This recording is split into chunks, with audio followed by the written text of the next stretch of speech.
नमस्कार, good morning आप सभी को। मैं हूं आपके साथ दीपिका ओझा और मैं हूं आपके साथ सोनाली राय। तो इसी के साथ अब शुरू करते हैं हमारा शो जिसका नाम है दिल्ली वाला रेडियो टीवी, जहां हम आपको खबरें बताएंगे भी और इसी के साथ साथ दिखाएंगे भी जो आपके ही फायदे की हो। और खबर को खबर की तरह नहीं बल्कि एक आम बोलचाल के भाषा में हम आपको बताएंगे। रेडियो और टीवी के गजब कॉम्बिनेशन में हम आपको बताएंगे एक अनोखे लहजे और एक अलग अंदाज में, जहां खबर को आपको सिर्फ सुनाएंगे नहीं बल्कि दिखाएंगे भी। आपकी गलियों से लेकर आपकी दिन भर की कहानी तक, पल पल की हलचल के साथ यहां हर खबर होगी आपके मतलब की। तो चलिए लेट्स स्टार्ट दिल्ली वाला रेडियो टीवी।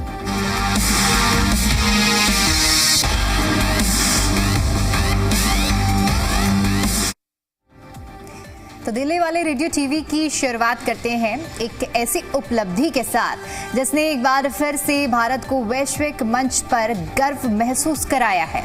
जी आपको बता दें कि दिल्ली का इंदिरा गांधी इंटरनेशनल एयरपोर्ट, जिसे IGI एयरपोर्ट के नाम से जाना जाता है, इसने साल 2026 में एक बड़ा अपने आप में कीर्तिमान और कामयाबी अपने नाम की है।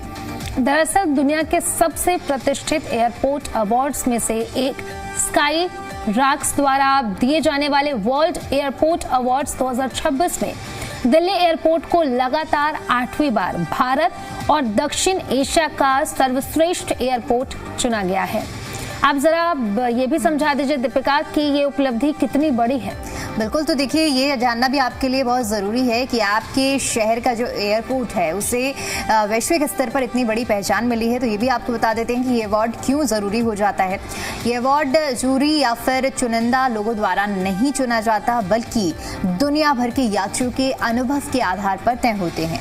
100 से ज़्यादा देशों के लाखों यात्रियों से फीडबैक लिया जाता है और इसके बाद एयरपोर्ट की सुविधाएं, इसमें जो पैरामीटर्स की अगर हम बात करते हैं, इन पैरामीटर्स के तहत ही किसी भी एयरपोर्ट को अवार्ड दिया जाता है, जिसमें एयरपोर्ट के अंदर मौजूद सुविधाएं, सफाई, स्टाफ का व्यवहार, चेक इन प्रोसेस, सुरक्षा और ओवरऑल एक्सपीरियंस सोनाली कुल मिलाकर शामिल होता है। और इसी के बाद जो इनपुट मिलता है उसी के बाद ये लिस्ट तैयार होती है और इस सूची में IGI एयरपोर्ट का नाम आना अपने आप में गर्व की बात है।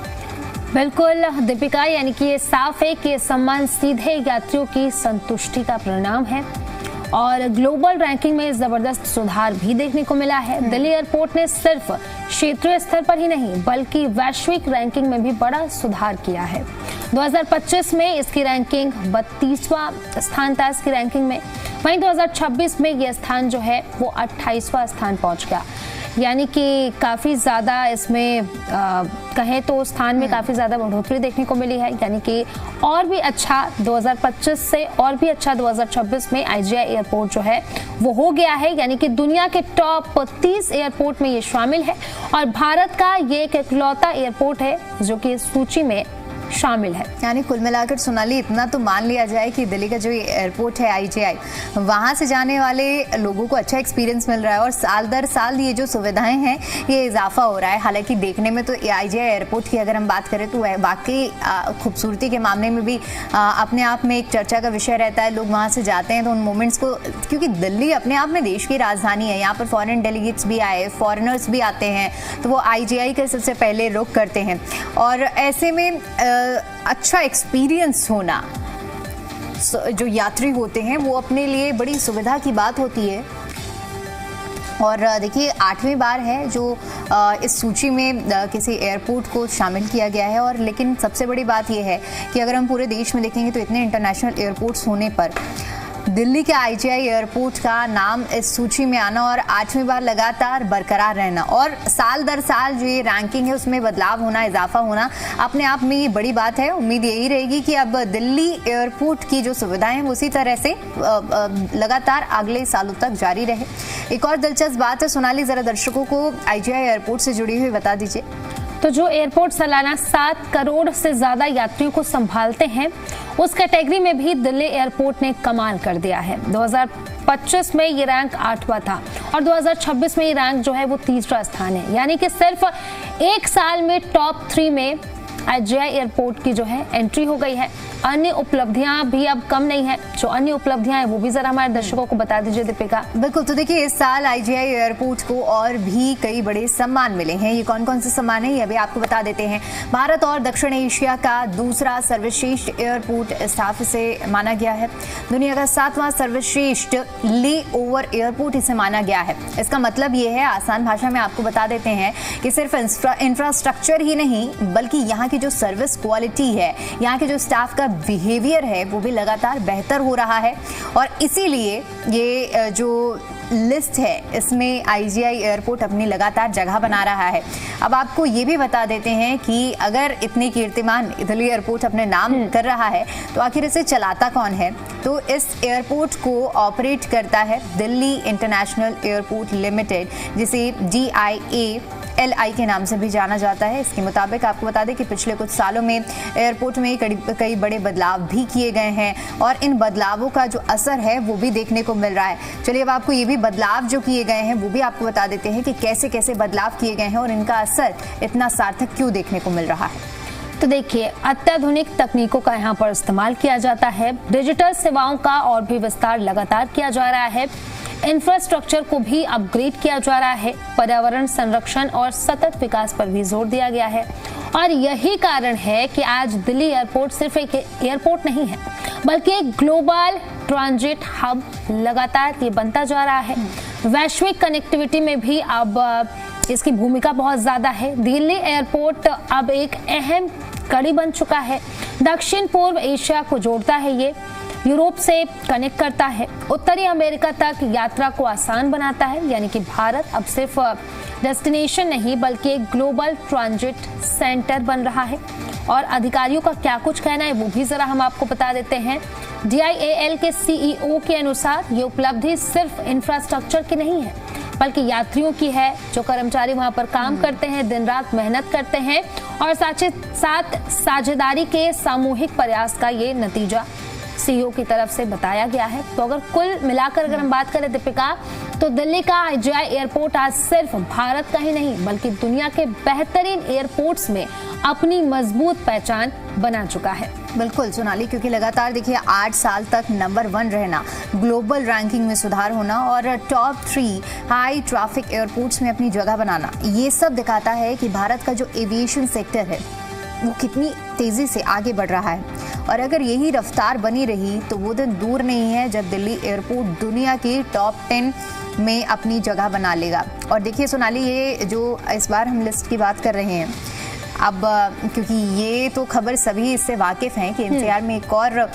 IGI को टक्कर देने के लिए एयरपोर्ट बनकर तैयार हो चुका है। जेवर एयरपोर्ट की हम बात कर रहे हैं। हालांकि उसे भी बहुत ज़्यादा टेक्नोलॉजी से लैस किया गया है, बड़ा एयरपोर्ट है।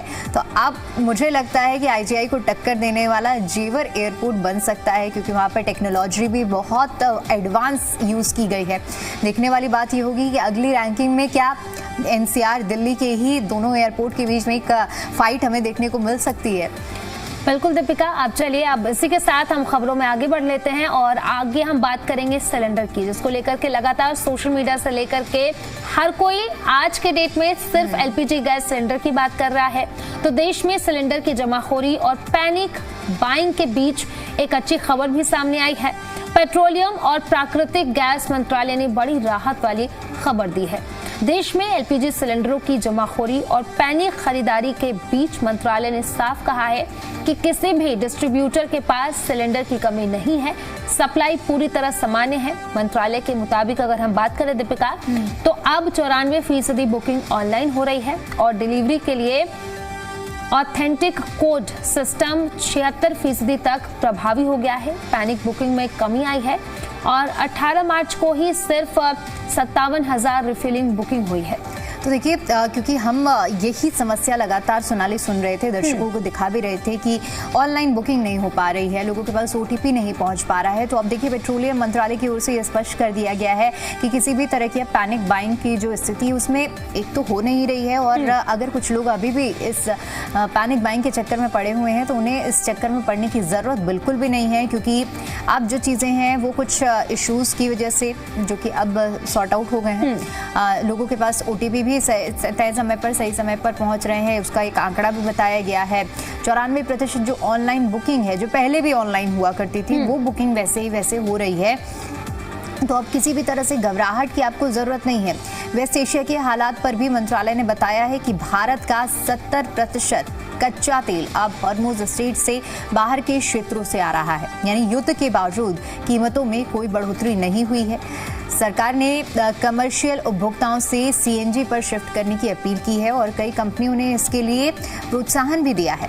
मिडिल ईस्ट की स्थिति वैश्विक चुनौती है, इसलिए भारत अन्य जगहों से भी सप्लाई बढ़ाने की कोशिश कर रहा है। यानी कि अगर हम कुल मिलाकर देखें तो ये एक ऐसी समस्या हो गई थी जिससे हर कोई परेशान था। सोनाली, सिलेंडर की अगर हम बात करें तो हर एक घर की ज़रूरत होती है आज के समय में सिलेंडर। और सोचिए कि अगर आपको यही पता चले कि आने वाले 10 दिनों में आपका सिलेंडर खत्म होने वाला है और आपको सिलेंडर नहीं मिलेगा। कई जगहों पर तो ऐसी तक खबरें हमने सुनी हैं जहां पर सिलेंडर के दाम इतने ज़्यादा बढ़ा दिए गए थे, ब्लैक मार्केटिंग की जा रही थी, 6-6 हज़ार रुपये तक लोगों ने कहा कि उनसे मांगे जा रहे थे। और लोगों ने कुछ लोग इतने ज़्यादा डरे हुए थे, सहमे हुए थे कि उन्होंने पैसे देकर खरीदे भी हैं। लगातार अपीलों के बावजूद सरकार की ओर से भी स्पष्ट किया जा रहा था, लेकिन इतनी ब्लैक मार्केटिंग हुई है कि इस समय जो सिलेंडर की किल्लत इवन अभी भी हम देख पा रहे हैं कि कई जगहों पर हालात ऐसे ही बने हुए हैं। इसीलिए देखिए, रोजाना हम भी आपसे यही अपील करते हैं कि इस तरह की भ्रामक खबरों में ना पड़ें, क्योंकि कहते हैं ना कि एक पॉजिटिव न्यूज़ इतनी जल्दी सर्कुलेट नहीं होती है, लेकिन एक नेगेटिव न्यूज़ पॉजिटिव से ज़्यादा जल्दी सर्कुलेट होती है। तो इसलिए बहुत ज़रूरी है कि आप इस चीज़ पर ज़रूर ध्यान दें कि किसी भी तरह की कोई किल्लत नहीं है। सरकार ने ये भी स्पष्ट किया है कि दाम में एक डर भी हमें देखने को मिल रहा था, सोनाली, कि लोगों के बीच में भ्रम फैलाया जा रहा था कि ये वॉर शुरू हो गई है तो सिलेंडर के दाम भी बढ़ जाएंगे, इसलिए भी लोग स्टॉक कर रहे थे। तो अब जब ये स्पष्ट कर दिया गया है तो लोगों को ये डरने की भी ज़रूरत नहीं है और सिलेंडर जमा करने की भी ज़रूरत नहीं है। बिल्कुल दीपिका, जिस तरीके के हालात देखने को मिले थे और आजकल सोशल मीडिया है, अब सोशल मीडिया से फेक न्यूज़ जो है या फिर नेगेटिव न्यूज़ जो है वो बहुत ज़्यादा फैलती हुई नजर आती है। लेकिन जिस तरीके से लगातार प्रशासन की तरफ से, सरकार की तरफ से यही कहा जा रहा था कि कोई कमी नहीं है, घबराने की कोई जरूरत नहीं है, और बावजूद इसके भी लोग नहीं समझ रहे थे और अपील करने के बावजूद भी लोग, हम देख रहे थे कि लाइनों में लगे हुए थे। खुद बता रही हूँ, मैंने खुद देखा है कि सड़कों में इतने लोग लंबी कतारों में धूप के बीच में सिलेंडर खरीदने के लिए लगे हुए थे। तो ये कहीं ना कहीं लोगों की भी गलती नहीं है, जो इस तरह की जो खबरें होती है ना, लोगों के मन में डर पैदा कर देती है। बिल्कुल दीपिका, अब चलिए इसी के साथ हम खबरों में आगे बढ़ते हैं और एक और बड़ी खबर की बात कर लेते हैं। दिल्ली के लोगों के लिए एक बड़ी राहत भरी खबर सामने आई है। अब पानी के गलत बिल, खराब मीटर और सीवर की समस्याओं से जल्द ही छुटकारा मिलने वाला है। दिल्ली जल बोर्ड यानी कि DJB ने एक बड़ा सुधार अभियान शुरू किया है, जिसकी अध्यक्षता जल मंत्री प्रवेश साहब सिंह करेंगे और इस बैठक में आम जनता की रोजमर्रा की परेशानियों को ध्यान में रखते हुए एक बहुत बड़ा फैसला भी लिया गया है। चलिए अब इस पूरे अभियान को आसान और विस्तार से आपको समझाते हैं। सबसे बड़ा कदम होगा 35 लाख उपभोक्ताओं का eKYC, यानी कि सबसे पहले हम इस समस्या की बात करते हैं जिससे लगभग हर दूसरा व्यक्ति परेशान है, गलत पानी के बिल आना। अब इस समस्या को खत्म करने के लिए दिल्ली जल बोर्ड ने बड़ा फैसला लिया है। क्या फैसला है ये भी आपको विस्तार से हम बता देते हैं। यानी कि अगले आने वाले 6 महीनों में 35 लाख उपभोक्ताओं का eKYC कर दिया जाएगा। इसके लिए करीब 60 करोड़ रुपए खर्च किए जाएंगे। टीम घर घर जाकर डेटा अपडेट करेगी और ये डेटा तैयार करेगी। यानी सोनाली, अगर eKYC हम देखें कि पिछले कई सालों में हर एक चीज़ में हो रही है, चाहे हम बैंक की बात करें या फिर दूसरी चीज़ों की बात करें, eKYC बहुत ज़्यादा ज़रूरी हो जा रही है। KYC यानी कि नो योर कस्टमर्स, और दिल्ली जल बोर्ड अब ये सुनिश्चित करने की प्रयास कर रहा है कि उनका जो ऑथेंटिक डेटा है, जो उनके अंडर आने वाले लोग हैं, जो दिल्ली जल बोर्ड के तहत जिनके घरों में पानी जा रहा है, उनके बारे में सारी डिटेल रहे और जो इस तरह के एरर्स आते हैं, बिजली का बिल, पानी का बिल, वो इस तरह के एरर्स ना आए, इसीलिए इस तरह के कदम उठाए जाते हैं। अब खास बात यह है कि मीटर रीडिंग अब फोटो के साथ GPS ट्रैकिंग के जरिए भी होगी, यानी कि अब कोई भी गलत रीडिंग या फिर अनुमान का खेल खत्म हो जाएगा। साथ ही बिल की डिलीवरी भी प्रूफ ऑफ डिलीवरी यानी कि POD के साथ होगी। अब इससे क्या होगा वो भी जरा हम आपको बता देते हैं। बिलिंग में पारदर्शिता यानी कि ट्रांसपेरेंसी आएगी, गलत बिलों की शिकायतें लगभग खत्म हो जाएंगी। साथ ही साथ आपको बता दें कि किराड़ी इलाके में सीवर क्रांति। और अब हम बात कर लेते हैं उन इलाकों की भी बात कर लेते हैं जहां आज तक सीवर की सुविधा नहीं थी। अब डीजेबी ने हाउस सर्विस सीवर कनेक्शन यानी कि HSSC को मंजूरी दी है, जिससे हजारों लोगों को फायदा मिलने वाला है। बिल्कुल, देखिए तो किन इलाकों में इसका लाभ मिलेगा अब आपको हम ये भी बता देते हैं। प्रताप विहार, जहां पर लगभग 4,30,000 लोग रहते हैं, उन्हें सीधा सीधा इसका फ़ायदा मिलेगा। प्रेमनगर, जहां करीब 1,45,000 लोग रहते हैं, इसका फ़ायदा मिलेगा। भाग्य विहार लगभग 1,05,000 लोग रहते हैं, जिन्हें फ़ायदा मिलने वाला है। इस फैसले से दर्जनों कॉलोनी में पहली बार सीवर कनेक्शन पहुंचेंगे, गंदगी की समस्या कम होगी, जीवन बेहतर होगा। यमुना सफाई के लिए भी बड़ा एक्शन प्लान तैयार किया गया है। यमुना नदी की सफाई को लेकर भी सरकार ने बड़ा कदम उठाया है। 2 बड़ी परियोजनाओं को मंजूरी मिली है, यानी कुल मिलाकर अगर जो पानी की समस्या है, चाहे आपके घर में गलत बिल पहुंच रहा हो या फिर पानी नहीं पहुंच रहा हो, गंदा पानी पहुंच रहा हो, सब चीज़ों के लिए एक एक्शन प्लान तैयार किया जा रहा है। और विस्तार से सोनाली बताइए कि ये वेस्ट वाटर ट्रीटमेंट के लिए क्या प्लान तैयार किया जा रहा है। बिल्कुल, दिल्ली गेट नाले में in situ waste water treatment plant की तैयारी की जा रही है। वजीराबाद बैराज के ऊपर पोंडेज एरिया का पूर्ण जीवन यहाँ पर किया जाएगा। इन पर करीब 71.12 करोड़ की रुपए जो है यहाँ पर खर्च किए जाएंगे और इसका सीधा फायदा क्या होगा वो भी जरा हम आपको बता देते हैं। गंदा पानी यमुना में जाने से पहले साफ किया जाएगा, नदी की सफाई में तेजी आएगी। जल मंत्री का इसको लेकर के बयान भी सामने आया है और उनकी ओर से साफ तौर पर कहा गया है कि दिल्ली की जनता ईमानदारी से अपना बिल भरना चाहती है, लेकिन सिस्टम की खामियों के कारण उन्हें परेशानी होती है। अब इसी को लेकर के ये पूरा प्लान जो है वो तैयार किया जाएगा, जिससे कि लोगों को सुविधा मिल सके। बिल्कुल, तो बहुत ज़रूरी है कि लोगों को जो असुविधा हो रही है, दिक्कत हो रही है, उससे पार पाया जाए और उन्हें कोई भी समस्या ना हो, ये सुनिश्चित करना चाहिए उन अथॉरिटीज़ को भी जिनके अंडर इस तरह की सप्लाई आती है, और सरकार को भी उसकी ओर ध्यान देना चाहिए। चलिए सोनाली, अब आगे बढ़ते हैं और चूँकि नवरात्रि के पावन पर्व चल रहे हैं, आज नवरात्रि का दूसरा दिन है, तो ऐसे में इस वजह से जो ट्रैफिक है वो भी बाधित हो सकता है। लोग मंदिरों में जाते हैं और वहाँ पर भीड़ भाड़ की वजह से ट्रैफिक अव्यवस्था देखने को मिलती है। तो हम आपको रोजाना दिल्ली वाले रेडियो टीवी के जरिए अगर कहीं भी डाइवर्जन होता है तो वो भी आपको बताते हैं। चलिए आज भी आपको बता देते हैं कि कहां से अगर आप निकलते हैं तो आपको डाइवर्जन देखने को मिल सकता है। तो देखिए, देश की राजधानी दिल्ली में श्रद्धालुओं की भारी भीड़ उमड़ चुकी है। खास तौर पर दिल्ली के सबसे प्रसिद्ध कालका जी मंदिर के आसपास की अगर हम बात करें, यहाँ पर भीड़ को ध्यान में रखते हुए दिल्ली ट्रैफिक पुलिस ने एक महत्वपूर्ण एडवाइजरी जारी की है, जिसे समझना हर आम नागरिक और यात्री के लिए बेहद जरूरी है। तो चलिए अब इस एडवाइजरी को बड़े ही आसान भाषा में और विस्तार से आपको बताते हैं कि यहाँ किस तरह का जो बदलाव है, डाइवर्जन किया गया है दिल्ली ट्रैफिक पुलिस की ओर से। सोनाली, बिल्कुल, तो सबसे पहले बात करते हैं डेट्स की और प्रभावित इलाकों की। आपको बता दें कि 18 मार्च से लेकर के 27 मार्च 2026 तक कालका जी मंदिर के आसपास के क्षेत्रों में ट्रैफिक पर काफी असर देखने को मिल सकता है। और इसका मतलब साफ है कि अगर आप इन दिनों में इन इलाकों से गुजरेंगे तो आपको सबसे पहले प्लानिंग करके निकलना चाहिए। अब बात करते हैं कि किन किन रास्तों पर ज्यादा असर देखने को मिलेगा। ट्रैफिक पुलिस के अनुसार कुछ मुख्य सड़कें हैं जहां पर इसका ज्यादा असर देखने को मिलेगा और जाम की स्थिति भी बन सकती है। इलाके कौन कौन से वो भी जरा हम आपको बता देते हैं। आउटर रिंग रोड है, माँ आदमई मार्ग है, कैप्टन गौर मार्ग है, आस्था कुंज रोड है और इन सड़कों पर गाड़ियों की रफ्तार धीमी रह सकती है और लंबा जाम भी लग सकता है। तो जब भी अपने घरों से बाहर निकले, एक बार आप ट्रैफिक एडवाइजरी जरूर चेक करें और उसके बाद ही अपने घरों से बाहर निकलें। बहुत ज़रूरी है कि आप अगर इन मार्गों से होकर गुजरते हैं तो यहाँ पर आप थोड़ा सा सावधानी ज़रूर बरतें। घर से निकलने से पहले ट्रैफिक अपडेट को ज़रूर चेक करें। जहाँ संभव हो प्राइवेट वाहन की बजाय पब्लिक ट्रांसपोर्ट का इस्तेमाल करें। वैकल्पिक रास्तों का उपयोग करें और अब बात करते हैं भारी वाहनों पर प्रतिबंध की। तो नवरात्रि के पहले दिन यानी कि 18 मार्च को दोपहर 2 बजे से लेकर 19 मार्च की रात तक जो मुख्य मार्ग कुछ ऐसे रहे हैं जहां पर आवाजाही पूरी तरह से बंद कर दी गई थी। हालांकि ये जो पूरा प्रोटोकॉल है, जो डायवर्जन है, इसे नवरात्रि के दूसरे दिन भी जारी रखा गया। 20 तारीख है और संभावना ये भी है क्योंकि नवरात्रि के दूसरे दिन भी लोग बड़ी संख्या में मंदिरों में पहुंचते हैं, इसलिए 18 तारीख से जो डायवर्जन किया गया था उसे 20 तारीख तक बढ़ा दिया गया है। इसके बाद आता है पार्किंग से जुड़ा हुआ नियम। तो नेहरू प्लेस से मोदी मिल फ्लाईओवर के बीच में आउटर रिंग रोड पर पार्किंग पूरी तरह से प्रतिबंधित रहेगी। अगर कोई इस नियम का उल्लंघन करता है तो उसके खिलाफ सख्त कार्रवाई की जाएगी।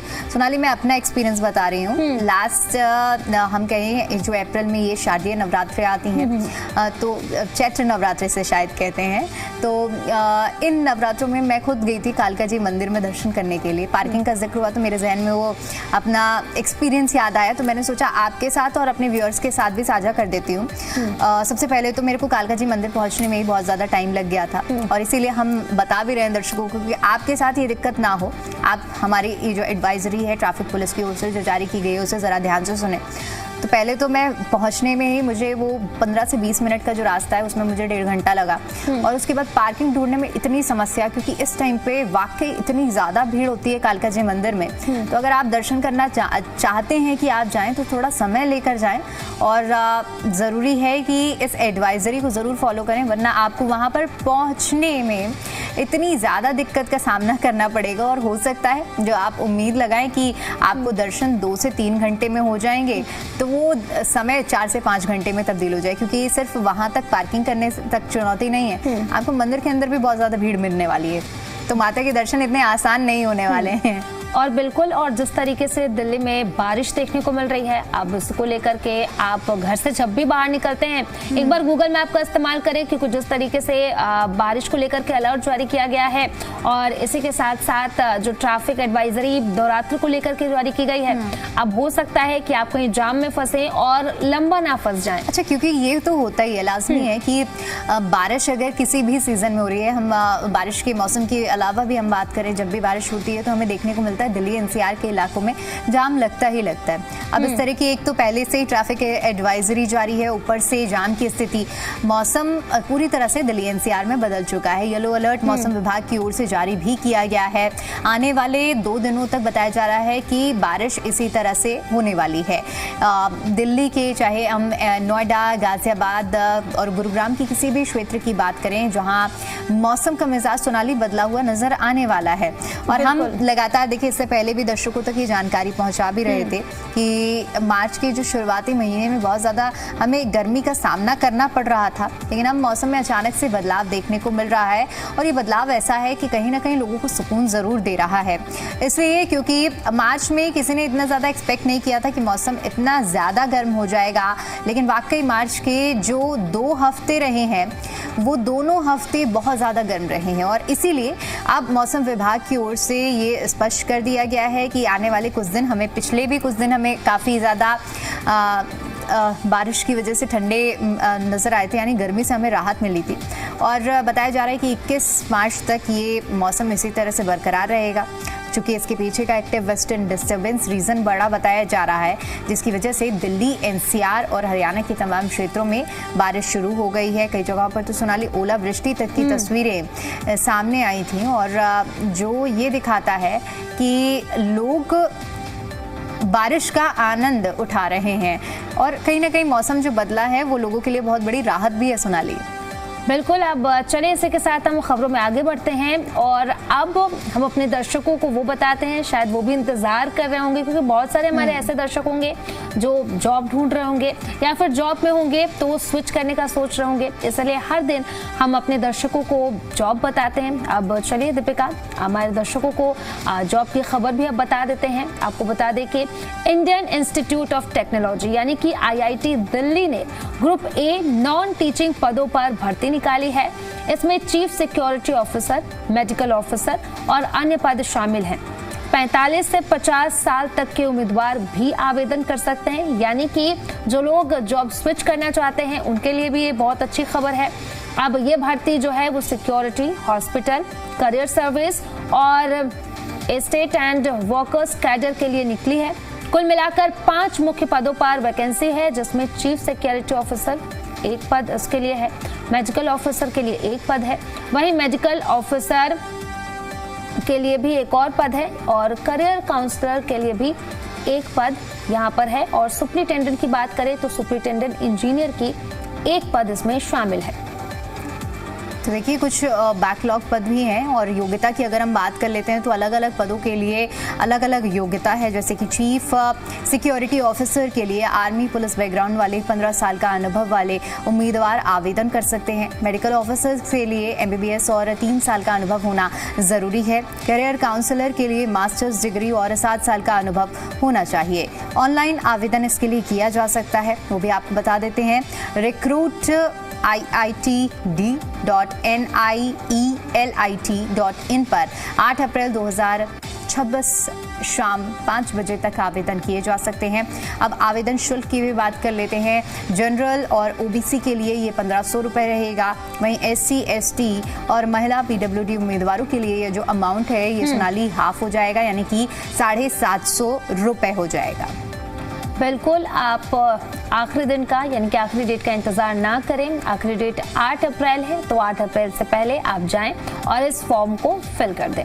अब चलिए इसी के साथ हम खबरों में आगे बढ़ते हैं और सोने चांदी के दाम भी हम आपको बता देते हैं, क्योंकि लगातार सोने चांदी के दाम में उतार चढ़ाव देखने को मिल रहा है।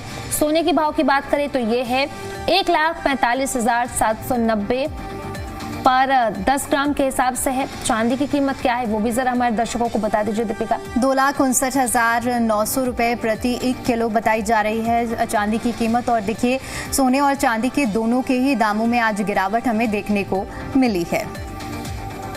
बिल्कुल, अब सोने चांदी के दाम हमने बताया। इसी के साथ हम खबरों में आगे बढ़ते हैं और अगर आपकी गाड़ी जो है वो फ्यूल स्टेशन की ओर रुख करे तो रुकिए। सबसे पहले हम आपको कीमतें बता देते हैं। पेट्रोल, डीजल और CNG की कीमतें। दिल्ली की बात करें तो पेट्रोल की कीमत है 94.77 पर लीटर, डीजल की कीमत है 87.67 पर लीटर और CNG की कीमत की बात करें तो यह है 77.09 प्रति किलोग्राम के हिसाब से। नोएडा की अगर हम बात करें तो 94.74 रुपए प्रति लीटर है। डीजल की कीमत की बात करें तो 88.19 रुपए प्रति लीटर और CNG की कीमत भी इसी तरह है। तो देखिए ये जो आप दाम देख रहे हैं आपकी स्क्रीन पर, ये अलग अलग शहरों के दिल्ली NCR के हैं। तो चलिए अब इसी के साथ दिल्ली वाले रेडियो TV शो की यहीं पर समाप्ति करते हैं। कल फिर से मिलेंगे 8:30 बजे। बने रहेगा हमारे साथ। देखते रहिए ज़ी दिल्ली NCR हरियाणा।